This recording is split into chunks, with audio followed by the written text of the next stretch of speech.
what I believe might be the problem with Descendants Rise of the Red. I personally didn't really have a problem with it, but after watching some previous videos, I can see why maybe some people didn't like it. Now, I ain't no critic myself. Like, I ain't no, as you say, well critic, and I don't really what's it called hate songs that much when it comes to movie. Because, well, like I said, I not anybody who's qualified exactly to critic certain things. But besides the point, the point here is that for those okay, before I actually get into my whole thing, do movies even have actual critics, like professional critics that go into the I don't know the studio at like the end of the movie and be like, hmm, but did you even think of this part, or did you even do that, or maybe you could have done this instead? Like if they had an actual critic to think of this, like at the end of production of the movie, sure, the movie wouldn't be out, but it could be out the next year or the next year after that, because after seeing the original movie idea, then that could have been the basis of the real movie.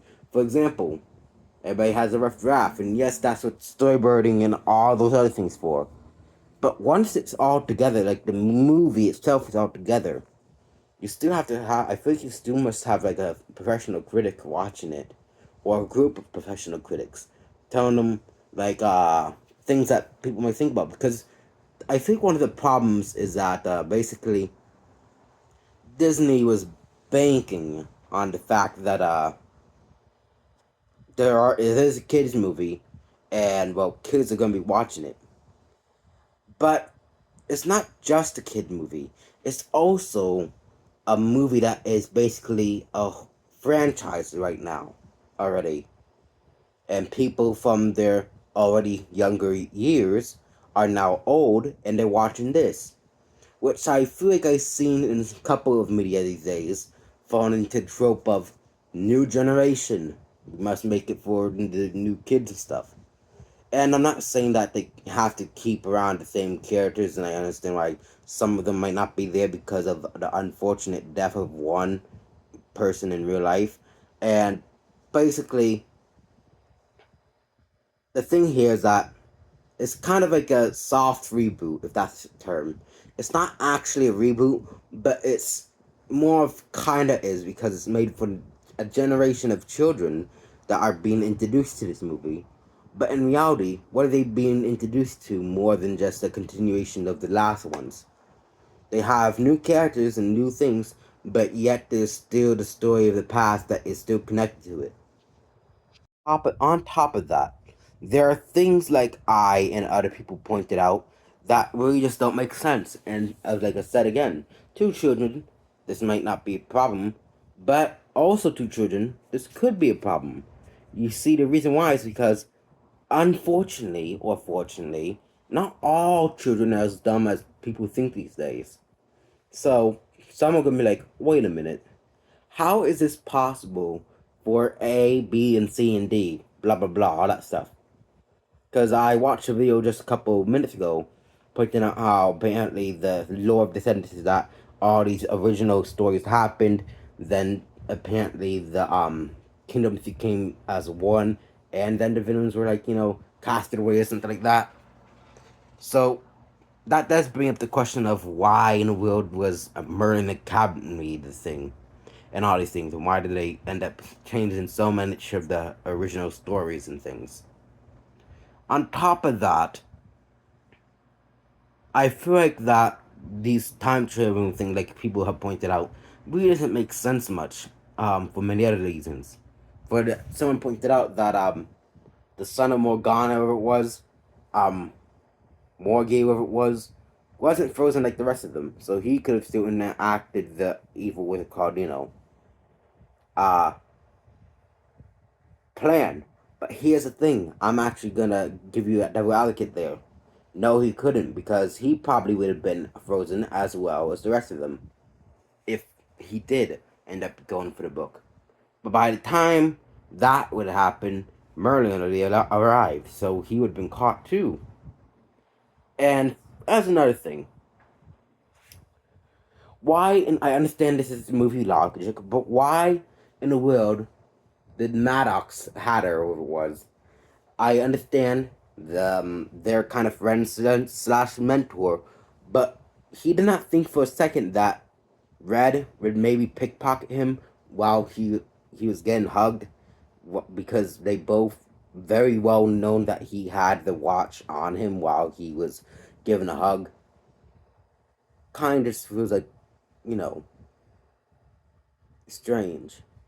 And yes, this is all being viewed as in foresight or whatever people call it, because us as the viewers know about these things, but the character in the movies really don't think about it much. So therefore, we can't be too hard on a movie, but we also can be critical because everybody's open to their opinion. But honestly, if I were to kind of imagine the next movie after this, it would probably be dealing with these whole paradox things. And ironically, I actually made kind of a funny skit type of thing a little while back, where it's like, oh yeah, this is like how I imagine the next thing, kind of, which you could see because that is basically my last video, not the shorts or anything like that. But besides the point, yeah. So yeah, and yeah, because I'm just going to keep saying yeah for some reason. Uh, this isn't really a great video. I'm not a great editor or something like that. Besides the point. Uh, so basically, if you wanted my thoughts on how they could possibly rewrite, not rewrite, but like have the next movie and how I think it should kind of play out slash kind of not play it, because like it wasn't like fully thought out at the time of what I was thinking of, but basically it'd probably just as a kind of a you know as kind of as a loose statement here. I feel like the next movie should definitely be calling out these weird paradoxes of theirs, and how maybe the plot twist could be that one time Red and what was it called, Cole or something like that. I don't remember. Colette. I don't know. Basically, Red and the blue hair kid of Cinderella, uh, went back in time before that. Actually, did not succeed. Things still happened as normally. Second time did succeed, but this time, the one that we seen succeed, uh, more problems happen for that. For now, there's a paradox, and who I think could be a good villain who was once a friend could be Maddox Hatter.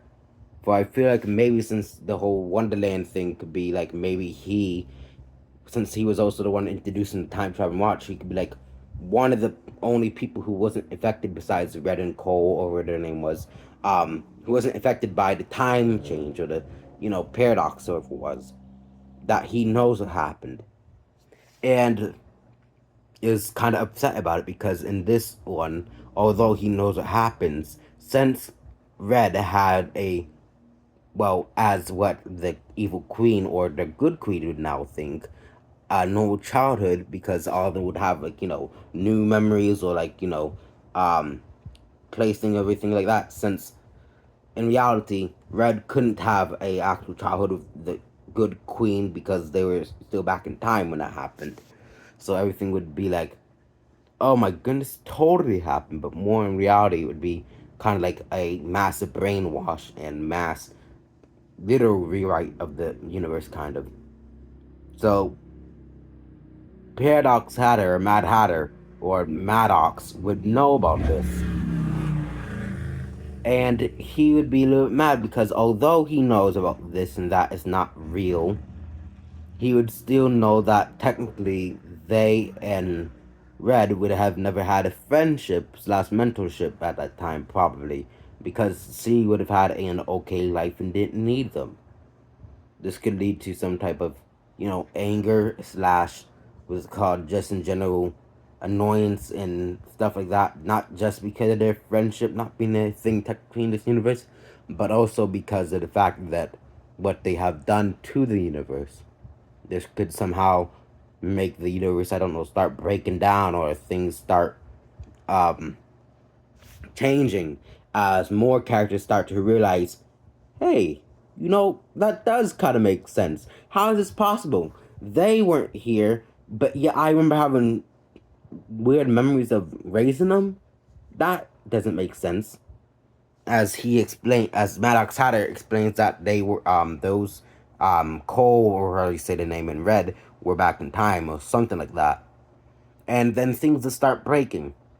So how do we fix this? Unsure. But then all of a sudden, the Cheshire Cat ends up being another villain of the story, and ends up stealing the pocket watch, the one thing that they probably needed to save this. And essentially stole the pocket watch because he wants the, time be basically everything that he wants, basically. Uh, he also brings in the monster that he was, that Red was describing to Cole earlier in the movie as, kind of a rude, come back to her when they first met, something like that, about how they, what's it called, how this monster, besides the point. What I'm trying to say is that there could be very interesting possibilities for the next movie if they actually do a next movie. And if they end up not doing the next movie, even though they said, you really didn't think this was the story end, they're probably going to have to go back to this movie and try to cut that out somehow. Even though it will be out for a while and people will already know that's what's said at the end of the movie. Thank you for listening to my not so well put together TED Talk, if that's a thing that I did. I don't know.